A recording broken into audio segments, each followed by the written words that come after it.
Hello and welcome to Seagulls Social preview thing, sort of thing. Yeah. It is a review as well because, do you know what, we're going to talk about the weekend's games because there's a few games that did affect us. But before we do, we've been joined by Adam today because Maz is, I think, filming, wasn't he, Ben? He's got a little shoot going on, so best of luck to him with that. But yeah, Adam, good to have you back on, mate. It's like twice in the last couple of weeks. How are you doing? Yeah, mate, it's good. Nice to see you, boys. Good to be back on. I'm all good. Excited for a cold, wet Tuesday night in Stoke. Pretty much, yeah. It's going to be like that as well, isn't it? 'Cause it's fucking freezing at the moment anyway, even down south. So can't imagine what it's going to be like in Stoke. It's going to be Baltic. I think I've been to that stadium a couple of times, and it's literally like a wind tunnel, isn't it? It actually always is just windy there somehow. But no, I'm good, mate. Yeah, had a fun weekend. Nice to not have any stress about football. I know we've had it really good recently, but did not enjoy that loss to Fulham last week, and it kind of lingered throughout the whole week somehow instead of getting over it after a day or two. But I know obviously Fulham obviously competing with us to get Europe, dropped points you could say at home to Wolves. Although Wolves are looking pretty good now under Lopetegui, I think is how you pronounce his name. But it's good to see them actually maybe drop points for once whilst we were having another game in hand on them now, it seems. Yeah, we've got, I think, 3 on them now, isn't it? So I'm looking at that top 6, 7 now. We're currently 8th, but we have played considerably less games than a few of them in there. Obviously, Fulham played 25. And I'm looking at Newcastle against Man United. They weren't really in the game, to be honest. I know it's a final, so you can't really take too much from it. But they've been on a bit of a barren run. You've got Fulham, who I didn't think were great against us, and obviously dropped points again. Liverpool, who drew with Palace, wasn't it? 0-0. Really not good going over at Anfield either. Brentford probably the only ones that I really look at, and but I don't think they'll get all the way up to Europe, if I'm honest with you. So I look at that top sort of 3 above us, and I just think even Tottenham, to be honest, against Chelsea, I wasn't overly impressed with. I think it's just because Chelsea are so bad that it was a win for them. So we'll see. I don't know. I'm looking at that team. Sorry, I just wanted to have a little dig there. I'm looking at those teams. I'm just thinking. I don't know about you boys, but there's still a very, very good chance we can get to Europe. I'll start with you, Adam. Yeah, I mean, I still feel pretty confident. I've kind of spent the week weirdly considering like we haven't played a game. I've kind of, in a weird way, kind of just been able to switch off from it all. Kind of, I've not really been thinking about it too much. And then I kind of looked at the end of the weekend and was like, actually, like Fulham played a game, like we've got another game on all these teams, and we're still bang in it.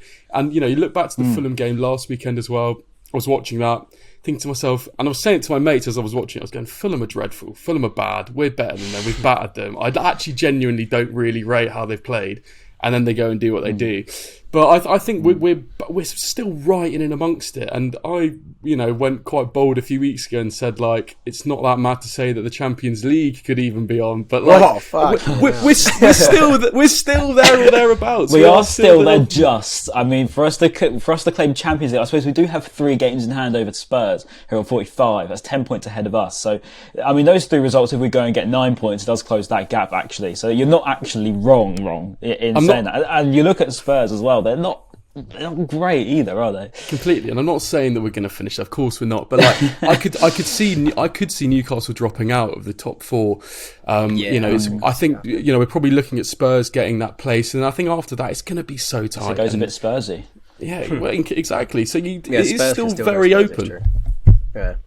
Ben, what's your take? Yeah, I was going to say the same point actually, Adam. Like, I do think Newcastle they won't be finishing 4th.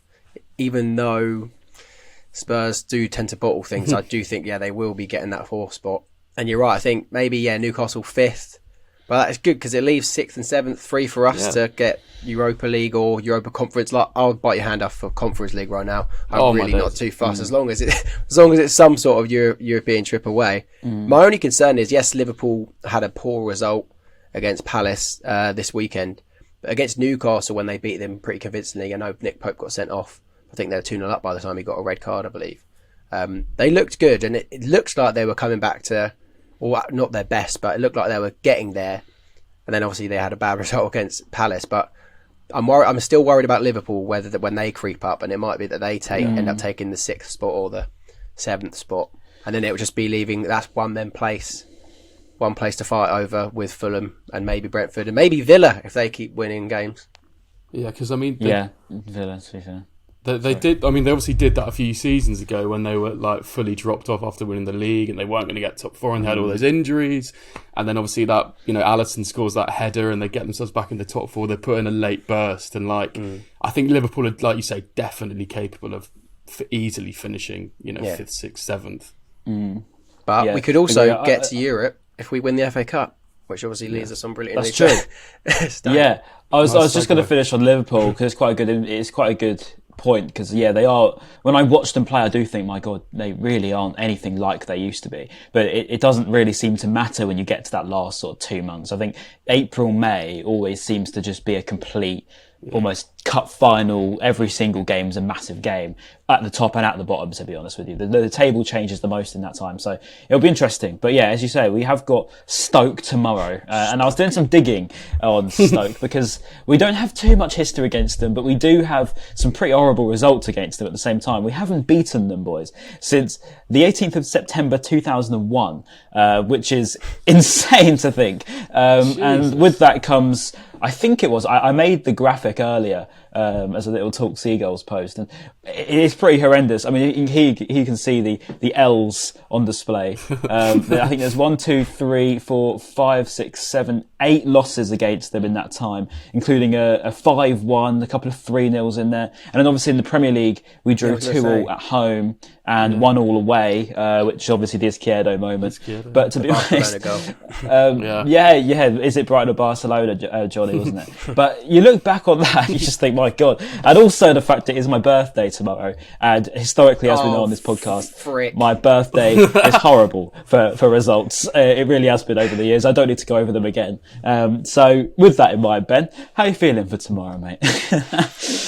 I actually don't know. I think it'll be beneficial for us if we kind of rotate the team and then play some players that don't necessarily start for us in the Premier League, and maybe they'll have a bit more of a point to prove, because I know it's quite easy to say, but if some of our top players playing against Stoke tomorrow, they could probably what's the word I'm looking for when you look down on a team and think, this is going to be an easy ride. I forgot this word last week. I'd be a bit complacent, maybe? Or? Complacent, yeah. Thank you so much for being here.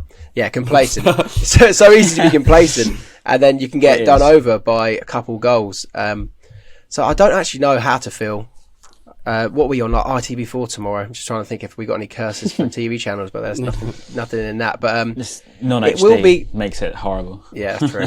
That's true. But it's always going to be tough when you go to Britannia. Still, it's never a nice place to go, and with a lot of our foreign players, you just never know how to handle it, because it probably will be a wet, cold, and rainy night in Stoke for tomorrow. Tuesday. I actually don't really know what to expect from it. I'm looking forward to seeing some fresh faces in the team, though. Like seeing maybe Sarmiento style, that'd be cool. Yeah, and Adam?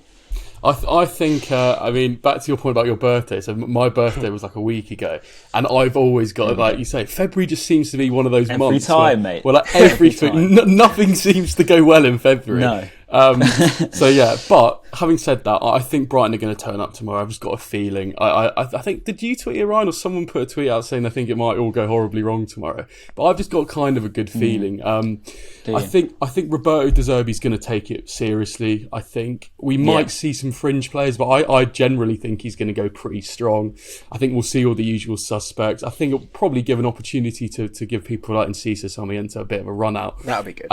Obviously, like Welbeck looking like he's going to be back amongst it, maybe among the substitutes as well. So, but I can see De Zerbi going strong, and I just think this Brighton team, they're a well-oiled machine. They're a very professional outfit these days, and I think, famous last words, I'll touch wood, but I think they might just go and get it done.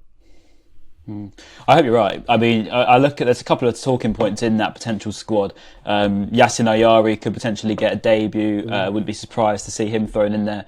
Alexis probably hasn't been on his best form, nor has Brighton in general, to be honest with you, in terms of results. So would be quite nice to see a couple of faces. Perhaps if you see McAllister drop to the bench, see Ayari get a chance. Colwell could be back fit as well. I think he is. Estupinian should be fine, I believe, but the press conference starts in 10 minutes, so we'll soon find out. But Ben, who would you give chances to? Is it Yassin Ayari, Facundo Bonanotte, Asiso? Is there any that you would actually just throw straight in there and give them a start straight away? If I was playing Football Manager, I would literally throw all of the youngsters on and just let them ball out. Like imagine Buonanotte and Ciso, Sarmiento playing together. That would be quite exciting. Insane. And then maybe Undav up front, which probably ruins it a little bit. Sorry, that's harsh. But I want to see some of the youngsters. And yeah, it'd be so sick to see Ayari. Because I think, like you said last week, that De Zerbi actually thinks he's got a place in this first team. He rates him. Yeah. So if he rates him, let's see him play and let's see what he can do against a Stoke City, which would be quite funny to see. But yeah, I would like to see some of the youngsters just because that's what I do in Football Manager, really. Yeah, and Adam, do you think Cole will probably, if he's fit, should start again because he's been out of the team for a good few weeks, and a very, very, very important player for us when he is fit. If he's fit, is he a starter for you, or do you think maybe ease him in? If he's actually fully fit, then yeah, I think he for me is in our best kind of 11. I just don't know whether we would necessarily need to risk that kind of for this game. I think Webb's development, they're more than capable of just coming in, but I think that's going to be a massive boost because I think he's so important to the way we play, left-footed, being able to kind of hold the ball, bring out pressure, all that kind of thing. He's really important to our side. Back to your kind of previous question about like who I'm looking forward to seeing. I think it would be really cool if we could see Buonanotte because I think, and also in Ciso as well because it looks like he played really well in the under-23s a week ago or so as well. So funny, doing all the celebrations against an under-23s team, literally running up to the camera doing this. I'm like, bro, it's a Premier League 2 match. Chill. But he kind of looked. I think he looked a cut above in that game, and I think De Zerbi, I think it's interesting that he's thrown Buonanotte kind of straight into Premier League action. Maybe he sees him a little bit ahead of Vinci, so I don't know where that kind of ranking is in terms of that. But I could see him kind of being involved, quite heavily tomorrow as well. So exciting. I also want to see Ayari because we haven't really seen him. It'd be interesting to see what he's actually like. Might be a bit of an induction of fire though at the Britannia though. Yeah. I think these sort of games are tough. I think when we went to Middlesbrough in the previous round, it was a bit like, they were a team right on form. Easy way to throw that away there. I mean, probably the Brighton Hove Albion, we'd go to Middlesbrough, probably would have lost 2-0. But, that was a game where I think that we really proved we can be a lot better. But then at the same time, we haven't really been free scoring like we have been. Obviously Palace, and we mentioned this February curse as well. And then we had Fulham as well, which now sticks in the memory a little bit. Charlton as well over that December period. I remember in the Carabao Cup, that was a horrible trip. Yeah, that was and I think about it and I'm like, I don't know what it is about Brighton playing against lesser sides or teams like Stoke. But Ben, do you worry about teams like Stoke? It's hard. Well, you'd be wrong to just completely disregard them. Like if they come up and start with like a low block, which we've kind of struggled to deal with more recent times, then it might be difficult. Especially if we are playing some fringe players, they might find it more difficult to break down than if we had like a Danny Welbeck and our usual suspects playing. But I think even with our fringe players, if they did play, we should have enough to beat Stoke. I was just looking at the Stoke team and there's a few names that people would recognise, but there's not anyone in that team that kind of makes me anxious about causing us a threat at all. I think it might go down to us just hopefully finishing our chances. But if Stoke have any chances in the game, it would be defending and then getting a cheeky goal with their only shot of the game. That can happen. It's the Andy Naylor derby in it, so we'll see what happens. But I don't think there's too much to really cover on them because I say there's not really too much to say. But apart from the fact, as I say, that the record against Stoke is so bad. But I guess probably the biggest point of the matter is if we do go on and beat them, our chances of getting through to the later stages of the FA Cup. I see Newcastle at the weekend. Fans are absolutely loving it, even when they lost 2-0. They packed out their end and did a very good credit to themselves. And it reminds me of our old memories back in 2019 of going to Wembley, and it was such a great day out. And if we get to another semi-final or even a final, do you think it's a possibility, Adam, that this year we could potentially even have another trip to Wembley? I think so. Correct me if I'm wrong, but if we win this, are we like? Would we be in the quarterfinals if we win this? Is it the quarters or the? Yeah, it's the quarters. So then we'd be a game away from a trip to Wembley for the semis. Yeah. I think it's definitely a possibility. And like thinking back to 2019, that was just such an amazing experience. I still remember that so vividly in my head. Looking out onto all the fans. Like, it was just so sick. And I was talking to my housemate about it just a few moments ago. We're both going to Stoke tomorrow, and he's not a Brighton fan, but he like fully forgot that Brighton went to Wembley. I was like, no, we've been to Wembley. We were there in 2019, and we watched it back. Trust me, we're not that tin pot. We actually have been to Wembley. And albeit a semi. That's the trouble, isn't it? It's still not quite a sick, final. We were watching it back, and it was so good to watch it back. And cheated out by a Kyle Walker headbutt and Jahan Bash. Yeah, which still looked sus. I remember literally only just watched it a minute ago, and it still looked a bit dodgy. But I think it's on. We could definitely get to Wembley. Two wins away from Wembley against cup teams. That in terms of who's left in the cup as well, Man City, Man United, Tottenham, I believe, are the only kind of quote unquote big teams that in who the are cup. they playing? Do you know, Adam? I don't actually remember. I know Man City are playing Bristol City away. Okay. United, I did know who United were playing, but I can't remember. United have got. Bristol City have done decent. As well United have got season. Sheffield United, haven't they? I think because they were going to have. Oh no, was that Spurs that were going to get Wrexham? Oh, look. Yeah, we should actually look. In the meantime, though, I'll give my opinion. I think, I agree. I think there's a definite chance for us to get to Wembley. And when the whole idea of playing semi-finals at Wembley came about, most people were like, "This is ridiculous. You should save it for the final because that makes it so much more special." But for the smaller teams, unfortunately, like us, the lesser teams of the top six or the big six now, getting to Wembley even in the semi-final is just such a great occasion. So it gives more fans to be at the chance to experience that sort of thing. Yeah, and it's back to that, like what you say about finishing the conference. Like, going to Wembley in the semis is sick. Playing European football, even if it's the conference, that's still sick. Like, whatever we can get, that's still amazing. Like, it'll be so good. But yeah, Man United are at home to West Ham, and Tottenham are going away to Sheffield United. Yeah. So. Okay, so you'd imagine then favourites should win that. I mean, realistically, unless perhaps Sheffield United could pull up something as to their players. Can't see West Ham taking on United at Old Trafford, and probably was it? You say it was Wrexham against Tottenham? No. Tottenham are away at Sheffield United. Sorry, but that was the previous round. Yeah, Wrexham got knocked out by Sheffield United in the end. Yes, that was it. So I don't know. We'll see. But the point of the matter is, Wembley is a fantastic day out. I just remember it so well as well. It was just such a good day. And I remember actually for the women's England final, I actually sat. Oh, we lost Adam. No. So Adam just disappeared. I was talking about Wembley and the memories of Wembley and the fact actually that I was sat pretty much spot for the England women's final, which was really odd.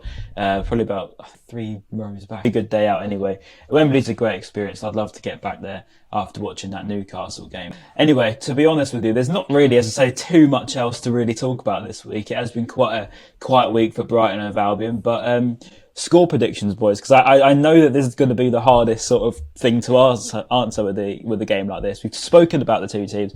Adam, what do you think realistically the score prediction saying? What's your head and heart saying? I'm going to go 2-0. I think we'll win 2-0. Well, there's also part of me that thinks we could bottle it and something could go wrong, but I'm going to stay strong. I'm going to believe in this team. I think we are. I think, like I said before, I think we're very professional, well-oiled. I think we'll go get the job done. 2-0. Cool. Ben? Yeah, no, I agree. 2-0. I think we should just about have too much for them. Even like I said earlier, even with our fringe players, it's still a better team in my opinion. So 2-0 to Brighton, going through on our way to Wembley. Okay, I think there'll be a goal in the first 20 minutes, and it'll be Stoke, and it'll be a header from just probably about 10 yards out, and it'll be an offside cross. It'll be an offside cross, and it's going to bounce just over probably Jason Steele and go through his fingers, and we're going to be thinking, my God, it's just one of those days, surely not. And then probably about 76th minute, there's going to be a corner, and it's going to go in off probably Levi Colwill or Lewis Dunk as an own goal, and it'll see a 2-0 loss, and it's going to be tipping it down with rain, it's going to be freezing cold, and everyone's going to be like, why did we go to this? And now that I've jinxed the jinx, I hope this birthday curse has gone to you. To anyone listening to this, I'm not a complete negative if you watch anything else, but look, I don't know, I'm not confident, I've got to be honest. I don't think it'll actually go like that, but I do worry. I think realistically we should be having too much for them. We are too good, really. If the Zerbi can get them firing again, we could even be hitting them for 3 or 4. But I'll go with the safe bet and say 3-1. I think that I have a feeling that Stoke will score a goal. I don't know why. I just have that feeling. Whether they score first, I don't know, but we'll see. But anyway, that's been a very good preview for Stoke. And obviously, as I say, I'm not very confident. But thank you, boys, for joining me as always. And comments below. I think we normally do this. Probably just score predictions, isn't it?